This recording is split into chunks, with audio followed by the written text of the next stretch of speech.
Unsiloed podcast is produced by University FM, elevating the stories of your institution. Welcome to Unsiloed. This is Greg LeBlanc, and I'm here today with Agnes Callard, who is a professor of philosophy at the University of Chicago, also the author of a couple books. This one, most recently, is called Open Socrates, The Case for a Philosophical Life. And then before that, I don't know what the timing was, but there was this one, I think about 7 years ago. That was first, yeah. Yeah. It's called Aspiration, The Agency of Becoming. And then this little book, which is you and a couple of commentators called On Anger. Paul Bloom, Judith Butler, and some other folks. Mark Nussbaum. Welcome, Agnes. Thank you. Well, look, this book, I have to say this book appealed to me a great deal. And it felt a little bit like I was doing a bit of archaeology into the origins of my view of the world. Right. So a lot of it, Awesome. Resonated with me. I think it would be, I don't know, perhaps some bit of self-deception, but to think that, I live something of a philosophical life. I mean, it seems like an aspiration, at least, that I've had. And I know a lot of people who will claim to have the same aspiration, but it's not clear exactly what that means, right? And you offer a particular view of it. And in fact, I think you'd probably argue that it's the only real way to live a philosophical life, which is the Socratic way, right?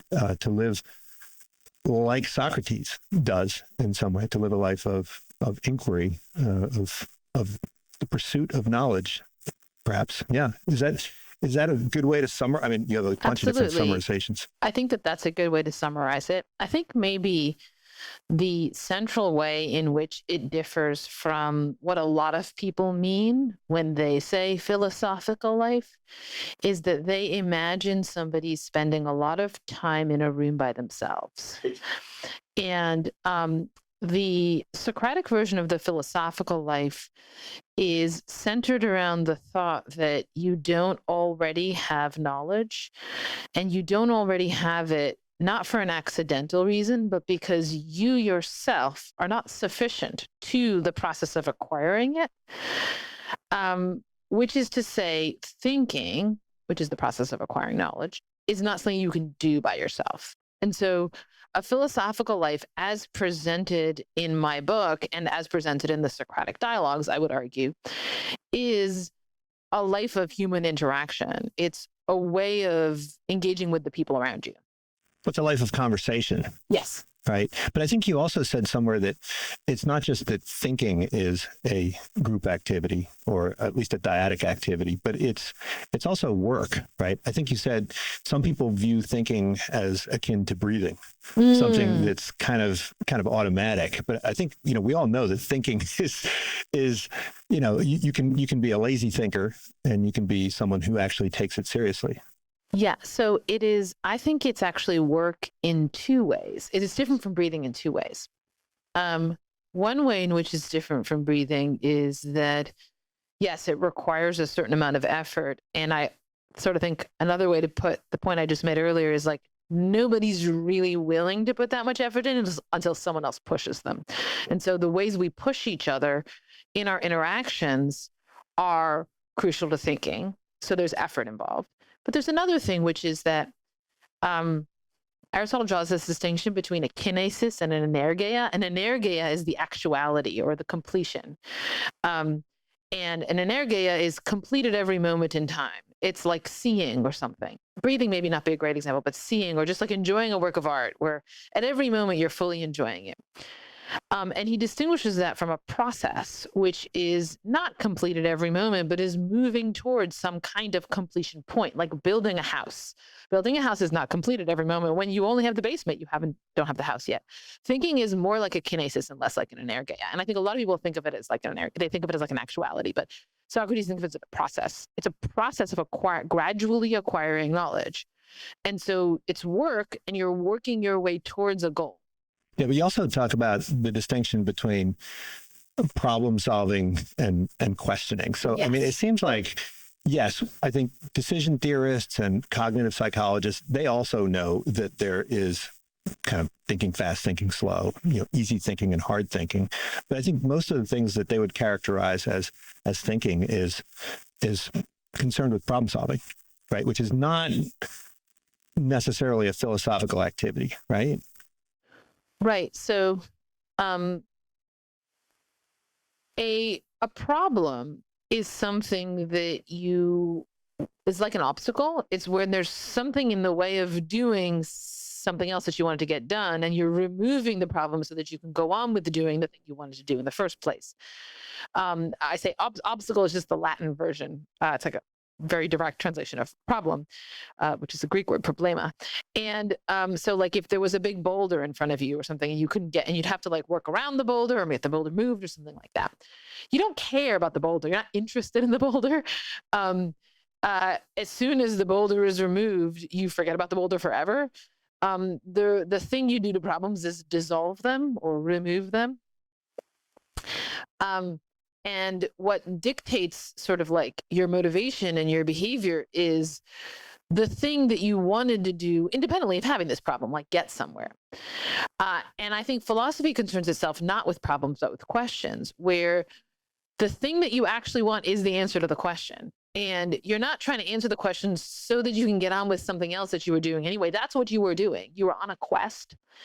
And when it's still both problem solving and question answering are kinesis in Aristotle's sense. They're motions, they're processes. Okay, so they're similar in that way, but they're different in that with a question, there's a sense in which the process leads to a sort of like self-culmination where like the answer to the question kind of is the culmination of the process of questioning. And we can almost say you really fully understand the question when you have the answer, so that there's a kind of internal relationship between the question and the answer. Whereas with problem solving, you can solve like anything that gets the problem out of the way is fine. You don't need a deep understanding of the problem. Like if you were trying to move the boulder and someone else is like, look, you could just go around it, then that'll be fine. Right. But so problem solving presumes that your objective is given, right? Right. It's given and it's independent of the problem. Yeah. And so economists, we would say, you have preferences. You have preferences, yeah. Right? You have a utility map, and that's the thing that you start with, yes. Right? And the questions are primarily about how do you maximize it or optimize it, or achieve the goal, or get rid of whatever's standing in the way of the goal. And you said that people, when they're confronted with questions, real questions, deep questions, philosophical questions, they tend to convert them into problems. Why is that? I mean, is it for fear of asking the important questions, for fear of sort of, digging deeper to figure out the why or what the goal ought to be? So I think it can be for a bunch of different reasons. Maybe let me go back for a second and say something about the economists and the preferences, because I think this is something where, in a way, I keep coming back to a certain difference that I have with like the economic way of thinking. I think that maybe the fundamental difference is just whether you treat preferences as given or not. And so like in Aspiration and in this book, what I'm interested in is how do we get preferences? Because it seems like a lot of our preferences are actually the product of a fair amount of work that we do on ourselves, or the product of like asking oneself the question, what ought I to prefer? What is good? And so like, so that's just to sort of characterize my project broadly. I think that, so if we take like, let's say the Turing test, right, is an example of turning a question into a problem. So, around the time when Turing was writing the famous paper in which he presented the Turing test, this was like the era of the first computers. This was the time in which the word computer was transitioning from meaning a human being who does calculations for you to a mechanical computing device. And people were asking themselves, they could already see that these devices were going to get much more complicated. And they're like, what would it be for one of these things to think? And that's a hard question. It's hard to know, like it's hard to even know how to get your bearings on the question, what would it be for a machine to think? You start to realize, wait a minute, I'm not actually even sure what it means for a human to think, right? You sort of feel at sea. And then Turing comes along and he's like, look, I'm going to propose a test. Take your mechanical computing device and put it in one room, take a human being and put them in another room, and then have a second human being. And if they can't tell which is which through a set of like signals being sent, then we're going to count that computer as thinking. And the appeal of that was like we could sort of sidestep all of these difficult questions. And now we have a test. And we can present the results of that test even to somebody who wasn't even interested in this question to start with, right? And so there are a lot of advantages to problem solving. Problem solving generally involves making use of established mechanisms. So we tend to, there tends to be an algorithm available for the solution of a problem because we tend to construct problems with reference to available tools. So in other words, we grab definitions off the shelf, for instance, right? I mean, you can't, in most inquiry, you can't get started until you have the definitions, right? Right. We grab definitions and we grab, like, for instance, it was already clear to Turing that something that computers did and humans did is send signals, right? They both send signals. So what you could do is you could have them both be sending signals to a judge, and then you could set it up that way. And now you're not asking them a question about what's going on in the mind of the mechanical device, or for that matter, what's going on in the mind of the human being, right? You're just comparing two sets of signals. And we have like mechanisms for doing that. But I think the example, if you think about where we are today, I wrote in my book, large language models have clearly passed the Turing test. I think that's even more obviously true now than when I wrote it. Right. Well, so when large language models started passing the Turing test, nobody said, oh, they passed, I guess they think. Nobody said that, right? And so it was sort of this test that was we were really only willing to take seriously as long as nothing passed it. And now we're like, yeah, but are they thinking? And so it seems like we converted the question into a problem, but there was the main sort of residue is left over of the problem of actually not knowing what thinking is. Well, but decision theorists and economists have tried to acknowledge that preferences are endogenous, right? And maybe there are first order and second order preferences. Why is that account insufficient, right? So you could be an alcoholic and say, I want to drink, but I also, don't want to be an alcoholic. That seems to be very different from the project that you're working on, which is where you have a set of preferences and you kind of want to have a different set of preferences, or you want to go down some route which will perhaps help you achieve or discover these new preferences. This seems like a big part of what we do as people, but we don't really have a good account for this. I think the word preferences, if we contrast the word preferences with the word values, maybe we get something into view, which is like, nobody just sees themselves as having preferences. Maybe about food or something, or like taste in movies, but like, we actually think that we want to do things because they are good. We think we pursue goals because those goals are actually objectively valuable. And we think if we could learn about some of our goals that they turn out not to be valuable, we wouldn't be like, well, that's my preference, I'm still going to go ahead and do it. We'd be like, oh, I guess I better, I got to reorient. And so I think that what the sort of basic framework of economics has trouble getting into view is the process of regulating our goals in the light of the truth. So, for instance, you use a couple of examples. The example of whether you should become a vampire or a parent. I can't believe those two are in the same ballpark. But when you become a parent or a vampire, you become a different person in many ways, right? A different thing. You have different values. Is it possible for us to evaluate those values if we don't have them? I remember when I was faced with the possibility of staying in academia or becoming an investment banker. And I thought, it wasn't about that I didn't want the money. It's just I thought, I don't want to have the values of an investment banker. And I don't want to be the person that I'm probably going to become. Can we kind of use empirics to make some kind of prediction about what will happen if we go down some route and evaluate from a current position? I think that definitely yes. if what you think is that a set of values is mistaken, because I think that is something you can know without holding those values. And the way that you, what you could be wrong, but the thought would be they're not real values, right? They're the illusion of something's appearing valuable to you when it actually isn't. So let's say, some people pursue money as an end in itself. I'm not saying this is what I'm actually, but let's just say that this, Aristotle discusses this. He calls it the money maker. Okay, sort of error, an ethical error that people make. And he thinks, it's a pretty serious pathology because money essentially is instrumental value. And so it's useful in the pursuit of other ends. And so there has to be something else that you care. It's like problem solving, right? Money's a way to solve problems, but you need to have the independent thing that orients you towards the good, in the light of which you then want to remove the obstacles in the way of that thing. But if instead you treat the money itself as your goal, you're messed up.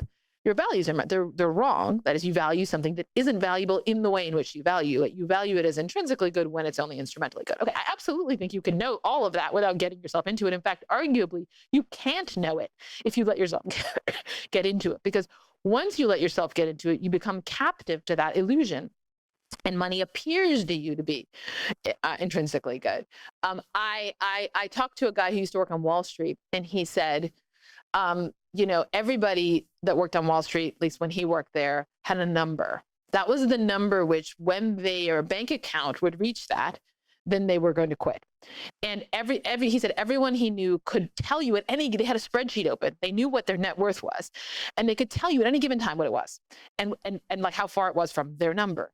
But that what people tended to do was raise the number. Yeah, the number keeps moving up, right? So like that's a description of like a pathological state of affairs, where on the one hand, the having the number in the first place indicates a kind of awareness, right? That I don't need infinite amounts of money. I maybe need a certain amount to live whatever kind of life I want to live. But then that you get sucked into a world and a mindset where no matter how much you get into, that never quite seems like enough. Absolutely, you can see that. I think I can see from the outside that doesn't look like a very good life. There's a different problem, though, when you think it is good. That is, when you think, look, maybe parenting would be a good way to live, or maybe vampiricity would be a good way to live. I take those examples partly from Lori Paul, right? So she wrote this book called Transformative Experience, in which those two examples figure as the two central examples. And so I'm sort of continuing that conversation with Lori. And I think, a lot of people might just be like, well, vampires are evil. I might be inclined to say that, like they like kill people. So I don't want to do that. But maybe you could be, there's an option of like, donated blood or whatever. So you're not going to be an evil, that'd be essential, right? I'm not gonna be an evil vampire.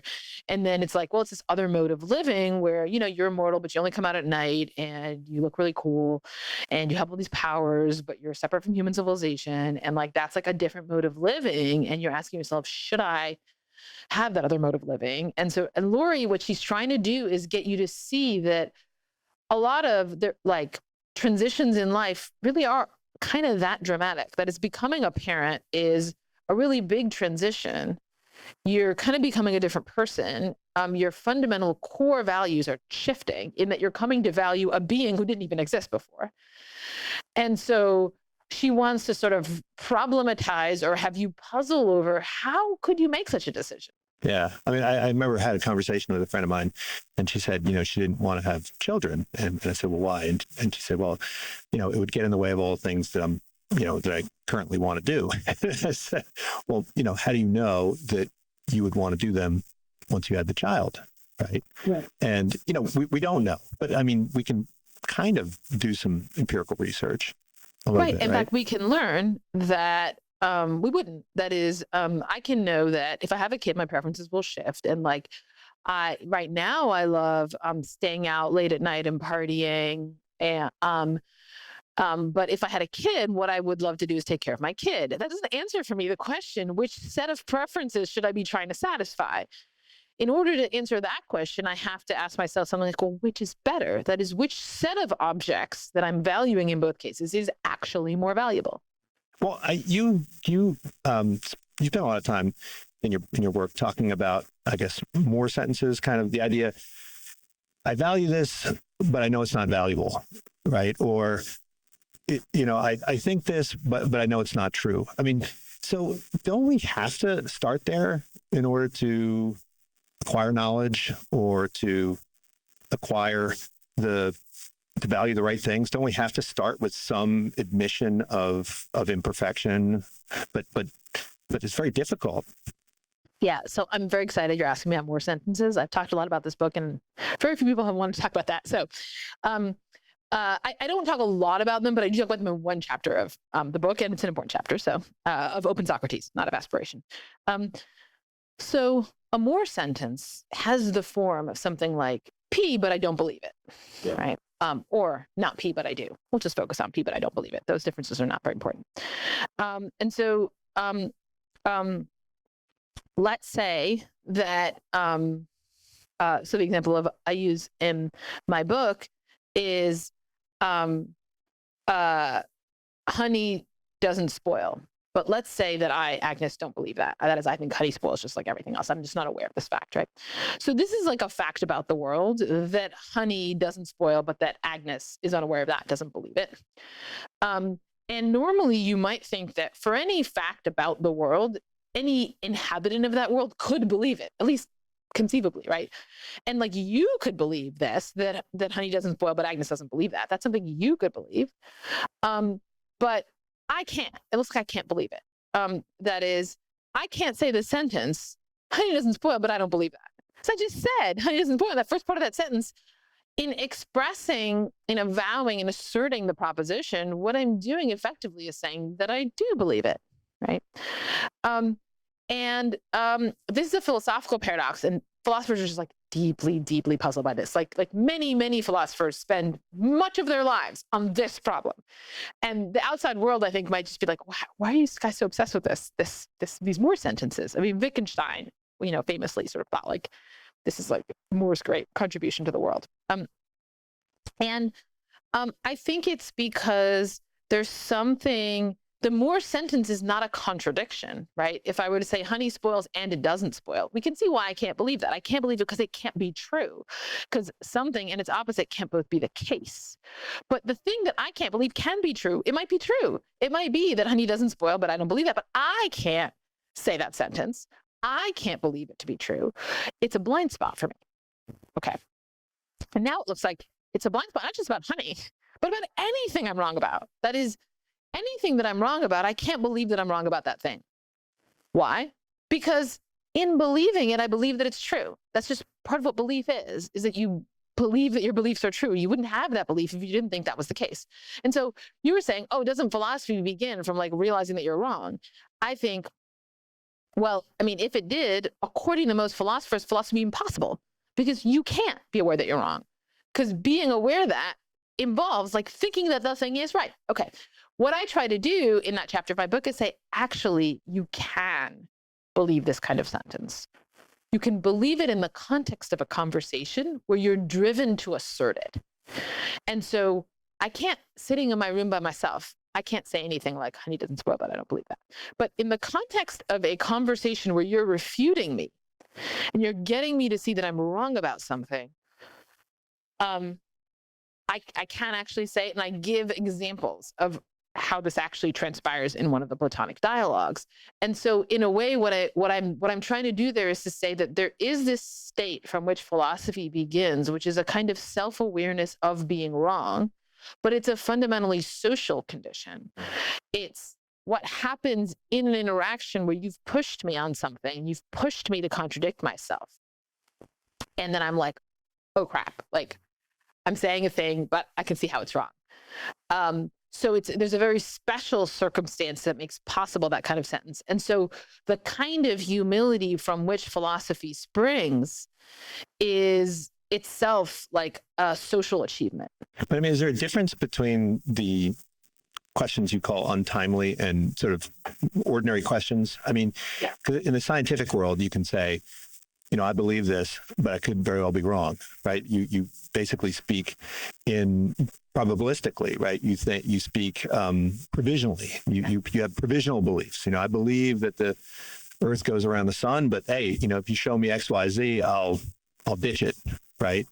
Why can't we do that with untimely questions and say, I love my child, but you show me that he's a bad kid, and I'll stop loving him, or something like that.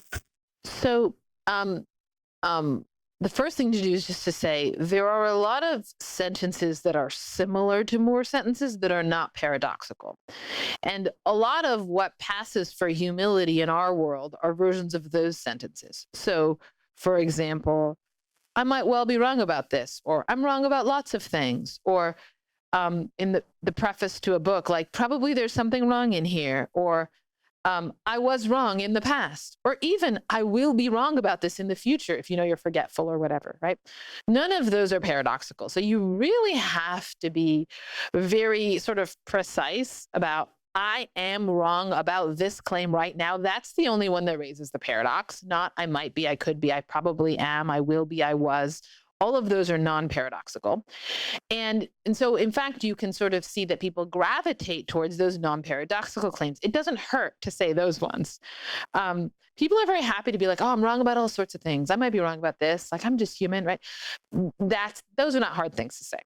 And I think you're right that with respect to many of the claims that we would make, what we can do is engage in some amount of suspension of judgment about that claim. And that's what we're signaling when we say, I could be wrong, is that I'm to some degree suspending judgment about this. I haven't finished my inquiry into this. I'm not certain. I don't know about this, right? What I think, so I think there's a special subset of questions that philosophy concerns itself with. And maybe it's worth introducing because we haven't done that for our audience here, is I call these untimely questions. And the reason why I call them untimely is that there's a certain order that questions are supposed to go in with respect to their answers. That is, the question supposed to come first. You're supposed to ask the question and then get the answer. Untimely questions go the other way. They go in the wrong order. That's why they're untimely. You have the answer and then you ask the question. And the problem with a situation in which you have the answer and then you ask the questions, you can't really ask a question that you take yourself to have already answered. So you can't pose it to yourself. If I think that 2 + 2 is 4, I can't say what's 2 + 2. I mean, I can say it. I can say the words out loud. I can move my mouth in that way, but I'm not really asking because I know it's 4. So I'm not really wondering about it. And so that pushes the dialectic back one stage. Okay, why are there these answers that we start with? And so I think that, like, in order to live your life, it's a little bit like preferences. In order to live your life, you kind of need to take as given a bunch of answers to the question, how should I live my life? Because you haven't had time to engage in inquiry as like, what preferences should I have? So there's just like a bunch of answers that we get for free. What I argue in the book is that they group into 2 kinds. Some of them you get for free from your body. So we call these bodily preferences. So things like, when I'm hungry, I think I should eat. Like, I should eat is like the answer to a question, what should I do? That's just given to me. I never had to ask the question. It just shows up. But also we have like a bunch of answers to what should I do that we base off of the people around us and how they behave and how members of our group are supposed to comport themselves. And I would say this is probably a bigger territory than our bodies. Everything from, do we believe in God? What holidays do we celebrate? How do we dress? What facial expressions do we use? What kind of emotions do we express in conversation? How far do you stand apart from your interlocutor in conversation? I mean, like, so, just a vast territory of social dynamics that we just like picking up from the people around us how I'm supposed to act. We get a bunch of answers. We just we're docile and we just follow all those things. We just imitate the people around us. Okay, so these are answers. They are answers to questions like, how should I treat the people around me? How far should I stand from people around me? These are all ethical questions, including like, should I eat this sandwich, right? Exactly. There are questions about, at least broadly ethical, how should I live my life, right? How should I spend my time? What should I do? So broadly speaking, ethics answers the question, what should I do? Okay. So the difficulty about untimely questions, and we're going to get back to more sentences, is that because you think you already have the answer, and it's not just that, but you're using the answer in the living of your life, you can't suspend it for the same reason that you can't suspend your life. That is, you can't put your life on pause and not be living it for a while you're inquiring into the question of, for instance, should I even be doing philosophy? You're like, well, wait a minute, I am doing it right now. I haven't put that on hold, right? So there's a sense in which you have to do any philosophy that you do, anything you do, you're already doing it with an investment in your life and with a bunch of presuppositions about how you should be living. And so on those kinds of questions, you can't suspend judgment. And so you can't say something like, who knows whether I should be a parent or not, whether I should care about my kids or not. It's like, you do care about your kids. So it's not simply bias, right? I mean, we talk about bias and why, you oftentimes need someone else to highlight your bias. I mean, this goes deeper. You can't actually observe how you observe. You can't actually see in a true, transparent way how you go about living, right? I mean, why can't we? Why can't we just create some detached perspective and say, you know what, I'm going to look at myself as an independent observer. I mean, sometimes people ask me, why are you doing that? And my first instinct is to provide some kind of internal account of my intentionality. But then I stop and I put my social science hat on and I say, maybe it's because I, was exposed to this ad this morning. Maybe it's because of what my parents told me. Why can't we do that all the way down? I think you can. You can do the social science thing. I think that can, like, the social scientists I know, like, they have a bunch of blind spots from being social scientists and from being social scientists of the particular kind that they are, where they're very invested in certain modes of describing the situation that they haven't sufficiently interrogated. And so the point is just that you still have it. You haven't peeled off your skin. You're doing it, the very characteristic thing that you feel comfortable doing. Why did you let yourself get influenced by that ad? Why did you, listen to your parents? Right. Right. But I guess also so that's one way to think about it. But the other way is that a lot of times there's something a little bit, there's a little bit of bad faith in the social science analysis, in that the person, insofar as they're actually going to engage with the ad and make the choice and whatever, they're not going to adopt that other point of view. And so they're sort of stepping outside their own point of view for the purpose of saying something intellectually sophisticated about that situation, but their response to it is driven in the same old ordinary ways, and they're still going to make the same choices, et cetera. And so, it would only be, and in some cases, this, I think, can happen, if in some way the sort of social science point of view can inform how, what you think is valuable at the decision moment about, what ads to pay attention to or whatever. But I think we can do some of this. I think that, so one thing is that I think what philosophical training is training in simulating an interlocutor who objects to you, right? That's what you do in philosophy grad school. So if you learn to become a philosopher, you have less need of a Socrates in your life? So I think it's interesting because you might think so, in that you certainly, there's a sort of an amount of progress that you can make that an ordinary person might need an interlocutor for. But when you get to the frontier of your thinking, you once again need the interlocutor. So the way that shows up for me is I give a lot of talks. I go to I go to places and I present the ideas in my book. And I am just really often asked questions I didn't think of. And it kind of amazes me. It's like the audience is doing a magic trick, because I'm a professional philosopher and I was simulating them. I was modeling them in my head. I was trying to predict what kind of questions they would ask when I wrote this thing. And I spent a lot of time doing that. And they're just in a second coming up with, a thing I didn't think of. And so I do think that philosophers are better at this than ordinary people, but they're also doing more of it. And so they actually need interlocutors. They turn out to need interlocutors actually even more.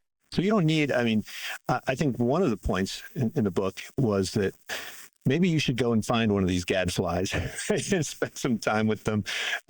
You talked about how when you were, I guess, an undergraduate, you went to the Art Institute and just accosted people at random and said, hey, can I refute whatever it is you're going to say?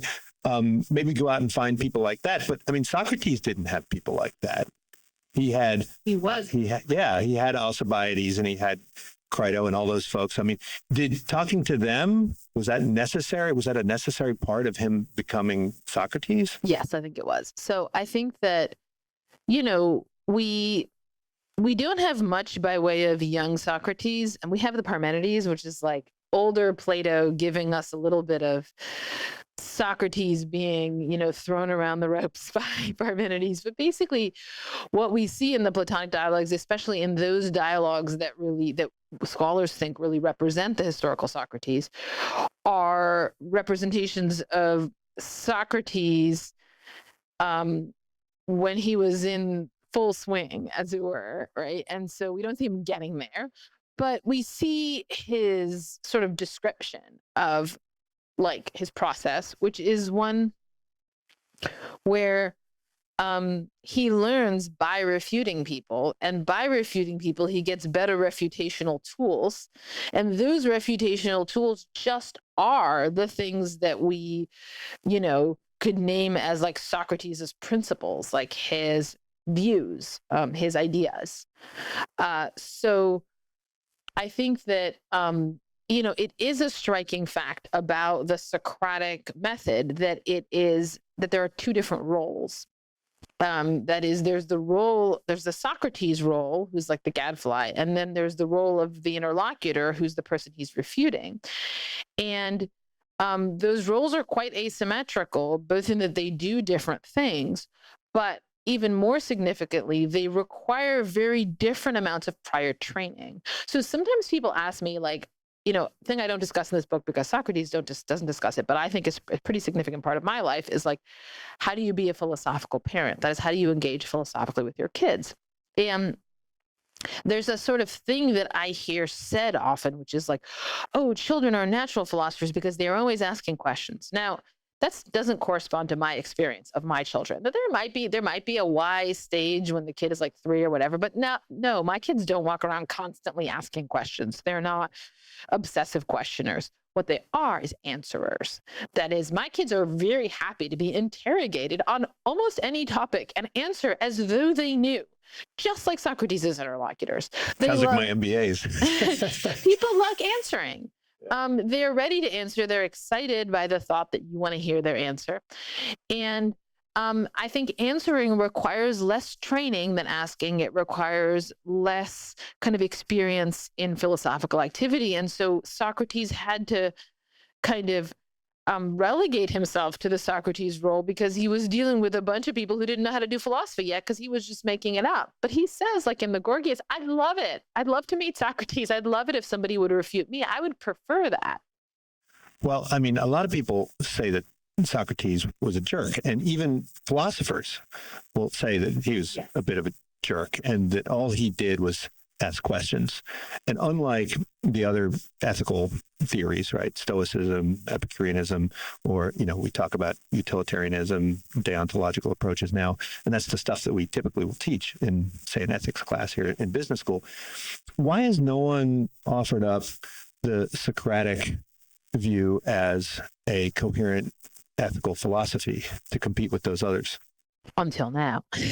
So that's what I'm doing in my book. Now, I think it's a fair question, but, utilitarianism shows up in the 19th century because people like Mill and Bentham were rediscovering the ancient Epicureans and kind of seeing ways in which they could systematize and universalize some of their thinking.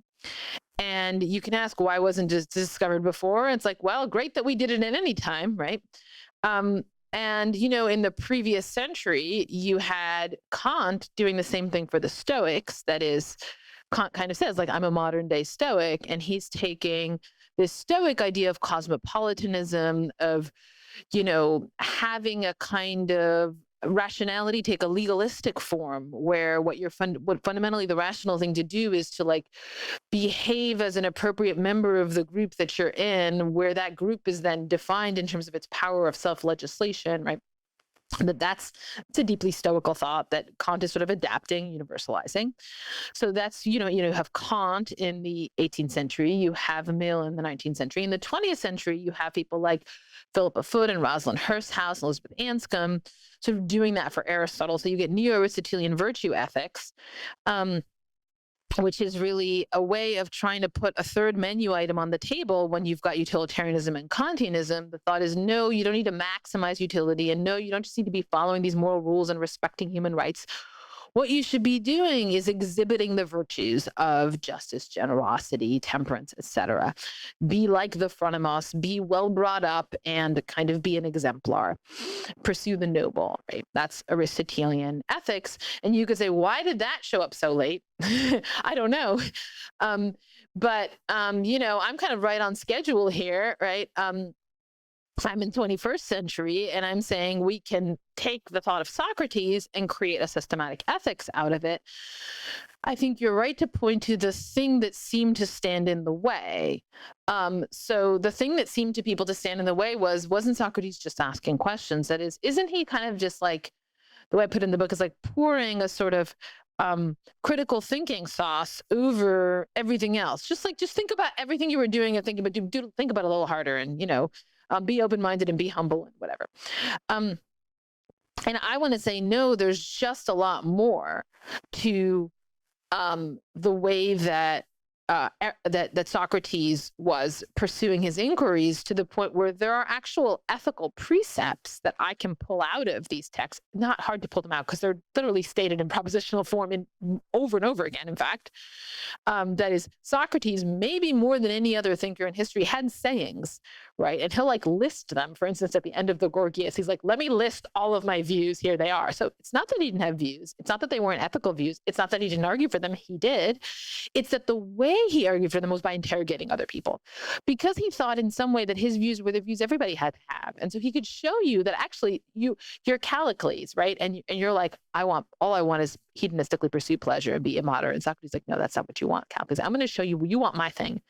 You want to make sure that you don't do injustice, and you're more interested in that than in the question of whether anyone does injustice to you. I'm gonna make those words come out of your mouth, Callicles. It's still clear that this is what Socrates thinks. He thinks doing injustice is worse than suffering, but he's not just going to say that. What he's going to do is extract that from the mouth of Callicles.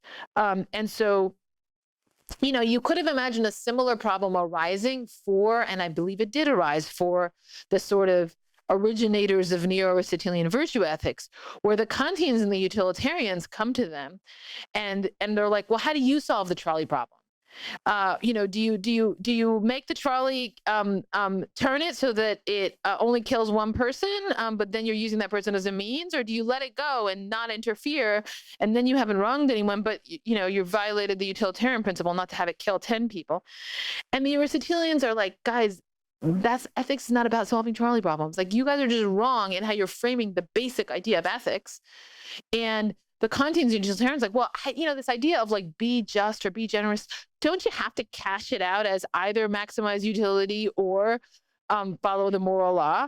And insofar as we're going to grant to the Aristotelians, and the Kantians and utilitarians may not be willing to grant this, no, there's a third thing. That is, there is a way of speaking the language of virtue that doesn't reduce to either of these other two. That's what it is to recognize a distinct menu item. And so you might say, well, isn't this inquiry, isn't it going to boil down to, and the thought is, well, no, and I'm going to try and show you how it doesn't boil down to those things, but that's the case I have to make. Yeah, but can you be a philosopher and other things at the same time? Isn't this sort of Alcibiades' question?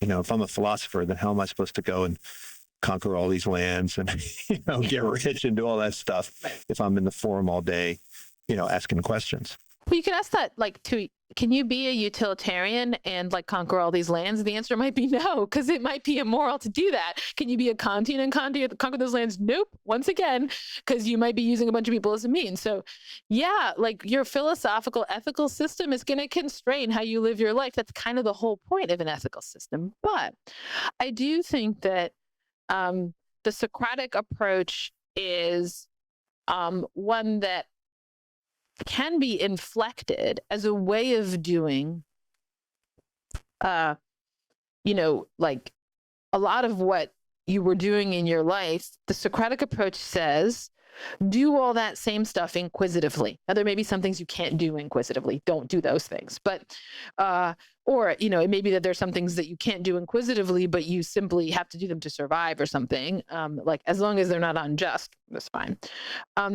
But the thought is like, well, but let's take romance or something. Let's take politics. Let's take death, right? So those are the three areas I talk about. Can you be a philosopher and be doing those things? And Socrates, I think, goes out of his way to try to say yes. That is, it's not just that those things can be done philosophically, but they're done best philosophically. Yeah. And so it seems like most people would think you need to kind of wipe the slate clean in order to free up some bandwidth for true beliefs, right? Or truth or knowledge. And you talk a bit about how Tolstoy, right? Once he started asking all these questions, he entered into a state of despair. And he basically claimed that the examined life is not worth living. And so, and a lot of people will become fideists or something else after they start asking all these questions. So what was the problem there? What was the mistake that Tolstoy made?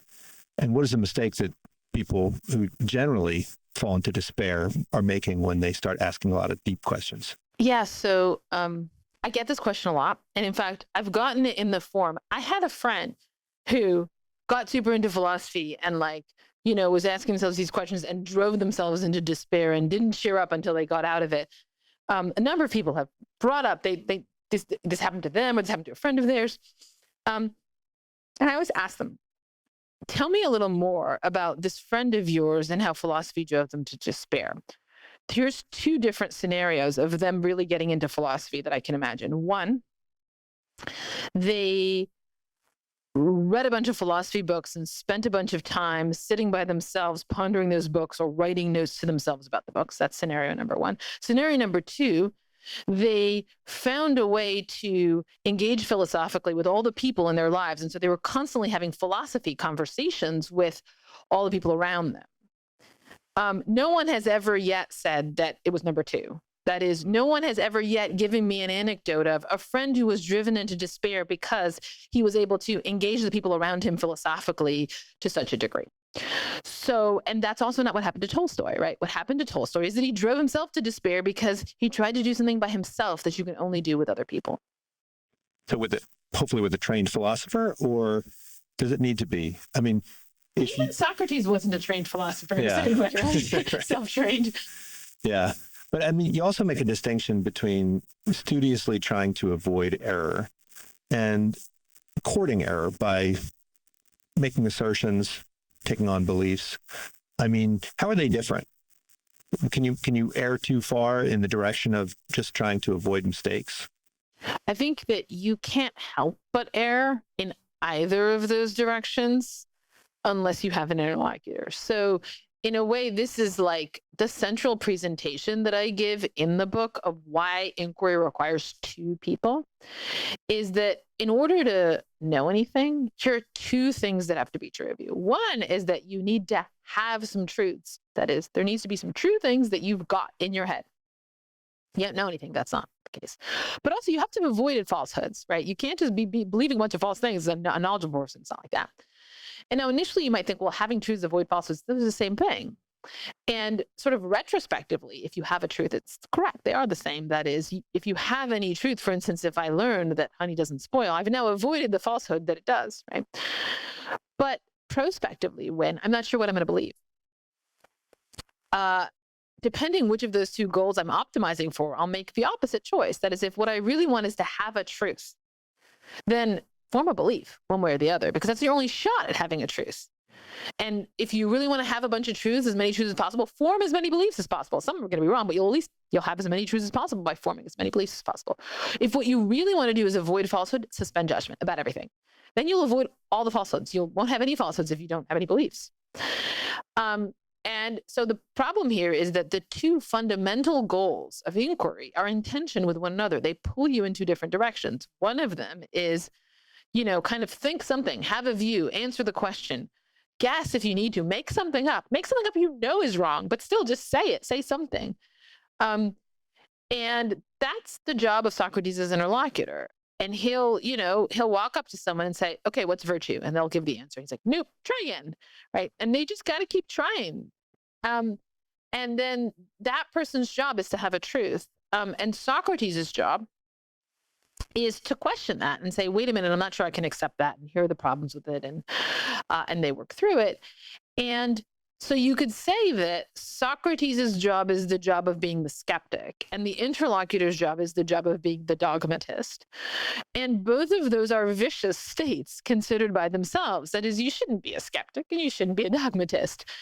But that's just to say that the person you should be is a person who is a social person. Well, of course, most of the time when Socrates came up to people and started doing this, people were like, I'm busy, leave me alone. And maybe even if they weren't busy, they would claim to be busy because they didn't find this to be enjoyable. I mean, why don't people? I mean, I've always found this puzzling. Why don't people enjoy engaging in philosophical conversations? I mean, you said Socrates in one sentence, if we wanted to boil it down, is, persuade me, or I'll persuade you, right?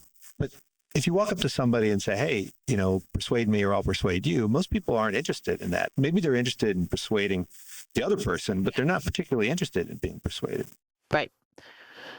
So the first thing to say is that Plato nowhere, and Xenophon I don't think anywhere, my knowledge of, my memory recall of Xenophon is not as good, so I can't be certain, but it records anyone just walking away from Socrates. That is, the thing you described doesn't happen. People don't do that. In fact, they respond. They are engaged by him. They walk away before he wants them to. So that's a fair thing to say, right? Well, it's not even sampling, right? I mean, these are dramatic texts. They are works of fiction. They're not records, right? Well, so how many people, when you went up to people on steps of the Art Institute, engaged you for? So the interesting thing is that I believe all of them said yes to my initial question, like, do you want to have a philosophical conversation with me? Either all or almost all. Now my memory is just not so clear. And it's a weird thing now, which is that I've sort of told this story enough times that my telling it has overwritten my memory of it. Why haven't you done it recently? Have you done it? I'll answer that in a second. But so they all just agreed. But then when I actually tried to do it, they tried to get out of it really fast, way faster than what happens in the Socratic dialogues. So Socrates was clearly better at this than I was when I was 18.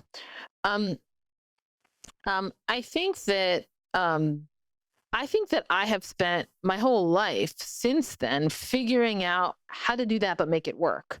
And what I've found is walking up to strangers is not the way to do it. Socrates didn't do it that way, actually. He didn't walk up to strangers. He always gets introduced to people. It's often people he knows, or they know him from some context or whatever. What you got to do is turn yourself into the kind of person that people want to talk to, right? Like, you want to talk to me. You invited me on your podcast. That's not an accident. That's a thing I brought about.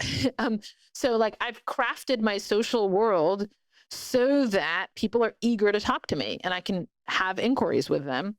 And that just takes more work than just walking up to random people. I just didn't understand when I was 18 how much work it took to kind of get those conversations on the right footing. Even when you start them on the right footing, as Socrates does in the Platonic dialogues, they go bad somewhere along the way, pretty much universally. That is, people like Euthyphro, Anytus, Protagoras, Callicles, they're like, that's enough, Socrates. I've had enough of this, right? So you're right about people seem to want to get out of it, but they actually are drawn into it. That is, they find it engaging. They find it kind of compelling, kind of magnetic. It's worth pointing out that Socrates was a world historical phenomenon and such a kind of attention magnet that after he died, people created a thing called the Socratic dialogue, and all these people were writing these texts of Socrates talking to some guy, right? And we've lost most of them, but we have Plato and we have Xenophon. And that's not like, that doesn't happen to ordinary people, right? Ordinary people don't like get their life kind of immortalized, inspire other people to say, these conversations are really important. We need to like create a record of this. So there's a sense in which people are very well aware that like, we have to answer these questions. This is a really important thing that's just happened. But it's like there's a kind of high variance aspect to it, which is that like, there's that group of people, and then there's a group who want to kill Socrates. And he inspired both of those reactions. I think he said that the most generous thing you could do for someone is to refute them, right? Right. And so, I mean, why do most people not see it that way? Why don't most people say, please, please, please refute me? I'll pay you good money and come and refute. I use this, sometimes I talk in my class about, the Pink Panther, that old TV show or movie where the guy hired the other guy to jump out of the bushes and try to kill him, right? and to keep him on his toes. And so I think instead of hiring yes men, right, we need to hire people in our organizations that are constantly trying to kind of poke holes and red team us and figure out what our blind spots actually are. But I mean, that's not a huge industry. Right? Why don't people want that? Some of it, yeah. Right. So good. This is a good point, because the other thing, right, the thing you pointed out is that Socrates thinks you should be grateful to people who refute you, because they're doing a favor. Because if I refute you, you're the one learning something. I already knew whatever I'm saying, right? So I'm not learning. And so it's the person being refuted who is being benefited in the interaction, and yet people don't see it that way. So like I think I have heard of people, for instance, paying people to find errors in their work or something, right? What's the difference? I think that with a lot of these kind of fundamental questions, there is a skepticism or like a lack of faith that we can improve upon what we've got. We're just trying to hang on to something because we don't think we have any reason to believe that anything better is on offer. And so we feel like somebody is pulling the rug out from under us, taking away our resources for living our lives, when there's like no hope that we could then get better ones, which is what Socrates thinks is, like on offer for you. And so the people who want to be red teamed, or they want a person to find their errors, it's because they're like, yeah, and then I'll just improve my work. So it's like just a win for me. But if you lacked faith in the philosophical enterprise, if you thought preferences are just given and that's it, then you would think, oh, someone is trying to hurt me by like taking away kind of my grip on reality. Right. It might also be a suspicion of their motivations. I mean, you talk about how politicization is a pathology of politics, right? I mean, is it that we can't distinguish between true disinterested philosophical conversations and battles of interest? I think that one thing that happens to philosophical disagreements is that they get politicized. When we lose hope in conducting them on philosophical terrain. So, if you think about like what's happening at the heart of something like the abortion debate, it's like a disagreement, a philosophical disagreement about an ethical disagreement about the value of a certain kind of life, the independence of a certain kind of life, the what human rights entail for the mother, for the fetus. Those are all like questions that I take it we just don't know the answer to. And suppose that you thought, well, there's no hope of getting answers to those questions, but like getting real answers, that is, there's no hope of getting knowledgeable answers. There's just the answers I've got and the answer you've got, which is the opposite one. And so what we're going to do is, instead of working through it, we're going to map this dispute onto a kind of game where one of us will be the winner of the game and one of us will be the loser of the game. A zero-sum game, yes. And so it's like, oh, if we repeal Roe v. Wade, then you've won. Let's say if you're on the other side, right? And so and then there'll be like these kind of moments along the way that will take on this symbolic significance for me of, oh, I've won on this point here. But so the politicization is the inability to actually have the conversation, because any attempt to have the conversation is going to be translated. Oh, you're platforming that person, right? It's going to be translated into this sort of symbolic game. And we're very inclined to do this with especially protracted disputes, even in a marriage, right? Even interpersonally with a friend, whatever. If there's been something where you've kind of for a long time not resolved it, you're going to tend to politicize it, which is to say, to treat it as a kind of symbolic battle.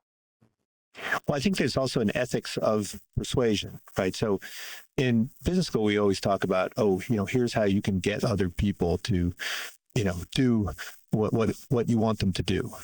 Or here's how you can get people to do what is the right thing. But it always seems to me that there's a difference between getting them to do it by persuading them that it's the right thing and getting them to do it in some other way, right? By making them like you or offering them cookies or something like that. I mean, what does it mean to adhere to an ethics of persuasion? I think that basically the thing you said earlier about I persuade you or you persuade me is the crucial part. That is, persuade or be persuaded.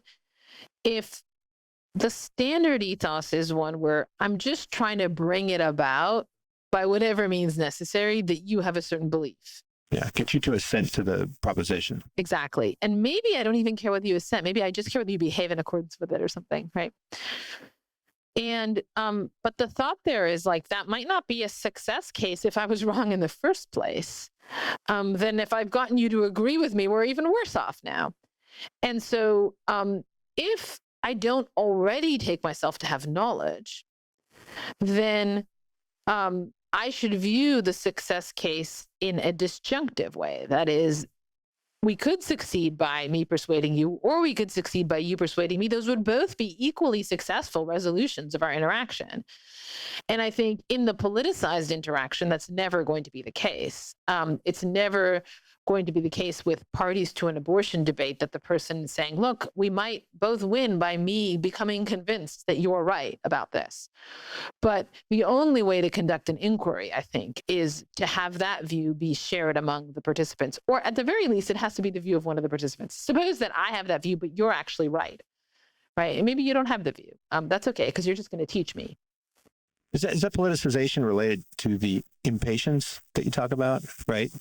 Because, when you start an argument or start doing some inquiry of some kind, I mean, oftentimes it requires a number of steps, and a lot of people want to just cut to the chase. And so one way to cut to the chase is to just think about, well, what are the spillover effects or the implications, or what's the probable intent, and not actually listen to the questions. I mean, is that related to the politicization driven in part by impatience?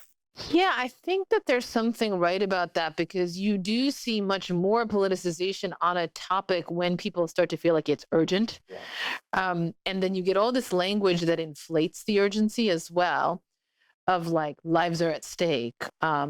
Someone's questioning my right to exist, right? There's ways of framing the situation that are meant to rule out the possibility that we could inquire about. And then this. It becomes a fight instead of an argument. Right. And what I think is that a fight is a pretend argument. And so in effect, you can't win a fight because you're trying to do something that is impossible given the tools that you've allowed yourself. And I think in one of the chapters of the book, you have a view of romance, which is a continual argument, right? Yeah. And, it's funny. I've thought that my whole life, which is why I guess I'm still unmarried. That's amazing. That's right. I've never heard anyone who doesn't say that. Yeah, no, I definitely agree with that. I mean, there's something very romantic about an argument. There's something very intimate if you're doing it right, where you're actually listening and being listened to. It's very special. It's not something that you can achieve with most people. It seems like a very rare view. So my husband said to me, like, yesterday, he was like, I think the key to fighting in marriage, we had just had a fight, is to realize that all the same norms for interaction apply during the fight as otherwise. That is, the fight isn't some land of exceptions where you can suddenly be mean, right? In an ordinary interaction with someone you love, you would never try to be cutting, mean, sarcastic, whatever. You would never do that, like to your child, to someone you love. We don't think it's okay to hurt people we love. But we have this kind of all bets are off thing with fights where it's like, oh, well, now we're enemies. And so now I'm going to try to hurt you.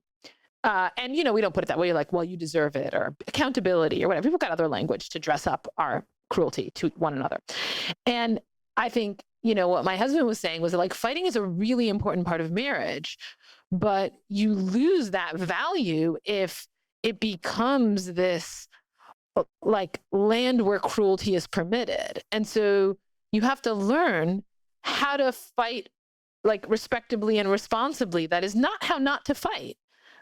Because there are many things that is, fight again is now a word that maybe I don't want to, he was using the word fight, right? He wasn't thinking about it. Yeah, he meant argue, but like argue passionately, like where you really care and where something is really at stake and you really disagree and it's significant, right? That's what we mean by sort of like a marital dispute. He thinks like those are pretty important in marriage and you shouldn't be avoiding them or trying not to have them. But the only way to not avoid them is to learn to behave decently during them. Yeah, I remember one time I got into a fight with a girlfriend where she accused me of always wanting to be right. And I said, well, does that mean you want to be wrong? Right? I think there's a difference between wanting to convince someone you're right as opposed to wanting to actually be right, which can result from being persuaded just as often as it can result from failure to find an adequate objection. Right. Like, I think, like, let's say, how does one deal with, you always want me to be right in a philosophical way? And you might think, well, like on the one hand, everyone wants to be right all the time. In fact, we only want to be with people who want to be right, right? You wouldn't want to be with someone who ever wanted to be wrong. But it's not even clear you could want to be wrong. But then the question is, okay, but like, where is the accusation coming from? What is being tracked by that? And it might be something like, oh, you're too willing to have fights or something. You're too willing to try to stand your ground when I think something else. And you should just let it go and like kind of agree to disagree. Or it could be something like, you're just not listening to me. That is, you're too stuck on the thing you're saying before, and you can't hear this alternative that I'm presenting you with, which if you kind of were attuned to it, you would see that it is a way of objecting to the thing you said before. That could be phrases, you don't care enough about what's right, right? And like, I think that if you were a philosophical disputer, you would care about figuring out exactly which one of those things the person was saying. That is, it would matter to you, be significant to you. You wouldn't just be trying to come up with a witty retort or a cutting reply. It would be like, you would want to know, okay, where is that coming from? And so if people were to adopt this Socratic view of ethics, I mean, what would we lose? I'm always interested in trade-offs. So, I mean, is there anything, and I think you make the point that Socrates is not a big believer in tragic choices or trade-offs. He's interested in the unity of the good, the unity of the self, the unity of knowledge. But are there any trade-offs? I mean, is there anything that we would have to give up? What's interesting is that all four of the ethical theories that are kind of on the table here are trade-off denying ethical theories. That is utilitarianism, because obviously there's going to be pluses and minuses, but there's no minus to picking the option that has the most pluses, right? There's no trade-off there. So your utilitarian choice is you just do it. Just max it every time. If you're a Kantian, right, then there is, either there is some kind of contradiction in your maxim or there isn't. And if there isn't, you're good. And, it may be that you have to end up like suffering a lot or whatever, but from a Kantian point of view, that's not a moral trade-off. It's not morally Aristotelian. From an Aristotelian point of view, unity of the virtues, kind of like Socrates, right? So he just takes on most of the unity of the virtues thesis. There's a slight wrinkle, but I think it's not a big one. And so here, it's not like the economist versus Socratic intellectualism. It's just the economist versus ethical theory. And what you might say is like the language of trade-offs is appropriate at a certain level of reflection. Say when you are solving the problem of getting necessary conditions on something or whatever, right? Like, so there are necessary conditions on human life, like you need food and warmth and, we and health and all of that. And there are a bunch of different sort of needs we have in order to survive. And sometimes not the same, like we have to decide which of those directions we're going to point our resources towards. And there can be trade-offs there. But it's almost definitional of speaking at the level of ethics, which is not to speak of necessary conditions, but to speak of sufficient conditions for happiness, that we're not talking in terms of trade-offs. That said, I think that one thing to say that I think is right, though I don't feel sure about it, is that Socratic intellectualism as a mode of life might presuppose quite a bit of wealth. That is, it is a lifestyle that is going to be fitting to a people who have a fair amount of leisure, and who are, generally just like not living anywhere close to subsistence, because the savage commands of the body are not bothering you 24/7. Exactly. Right? Like, and also savage commands of kinship, like if your kin are threatening to kill you all the time. So there's a certain sense in which philosophy is a leisure activity, and leisure is appropriate for rich people. And so I do think that this could be like one answer to why hasn't Socratic intellectualism come up earlier, is like the world wasn't really rich enough for it. Athens was maybe rich enough, right? Athens was a wealthy place. And you could have like a couple of guys wandering around, not contributing much to production. But through most of human history, we weren't in that position. And certainly we weren't in any position to do it at scale. But now that we kind of are, I think are often faced with this question, like, what are we going to do with our wealth? From like Keynes's essay about economic possibilities for our grandchildren, there's this thought like, well, maybe we all want to not work all the time. We don't think a life spent entirely in work is like the greatest thing. Unless you're a philosophy professor. Right. Well, but then that's, in effect, your work is leisure, right? But we think leisure time is important. But then there's this question, well, what would the serious use of leisure be? If you frittered away all of your leisure in relaxation, that seems like wasting it. And so I think philosophical inquiry is like a pretty decent answer. And it's actually not so obvious how many decent answers there are to the question, what is a serious use of leisure that isn't itself just a way to solve the problem that not everyone has leisure yet?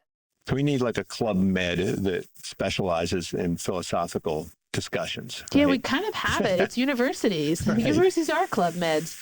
It's just, what we haven't figured out is quite how to make them fill the role that we need to fill in our world. It's to me, very interesting, and I'm not that old, but I'm old enough that like when I graduated college, let's say in 1997, I think universities did not have the status that they have now. That is, universities have risen in status, even though they're also very contested, right? What happens when you rise in status is you start to get into like status competitions and people putting you down. But basically it's that everyone goes to college now. That's an exaggeration. It's not, but way more true than when I went to college. And in 1997, it was way truer than it was in 1950.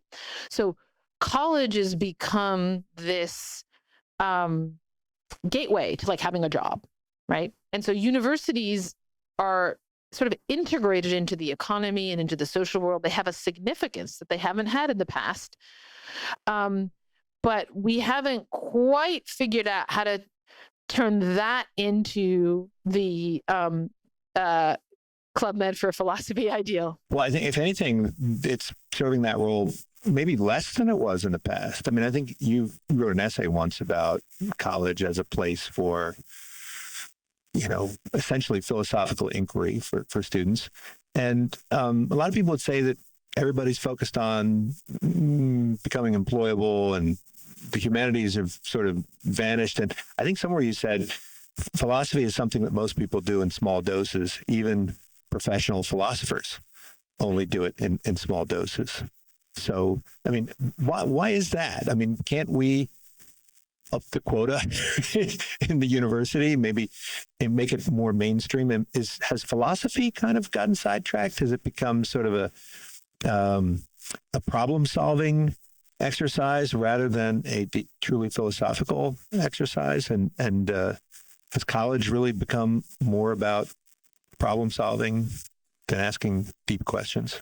So I think that part of the product of universities rising in the world is them being more integrated into the economy.